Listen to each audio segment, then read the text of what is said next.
নমস্কার বন্ধুরা, আজ বানাবো সজনে ডাঁটা দিয়ে মাছের ঝোল। তার জন্য প্রথমে সজনে ডাঁটাকে ভালো করে কেটে ধুয়ে নিয়েছি। আমি এখানে মাছ 3 পিস নিয়েছি। মাছের মধ্যে ভালো করে লবণ হলুদ মাখিয়ে দিলাম। তারপর মশলার জন্য নিয়েছি পেঁয়াজ কাটা, লঙ্কা কাটা, একটু রসুন বাটা ও আদা, টমেটো, জিরে ভালো করে একটা মিক্সিতে পেস্ট করে নিয়েছি আলাদা করে। তারপর মাছ ভাজার জন্য কড়াইতে তেল দিয়ে দিলাম। তেল গরম হয়ে গেলে মাছগুলো দিয়ে দিলাম।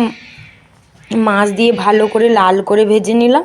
তারপর কড়াইতে আমরা আবার একটু তেল দিয়ে দিলাম।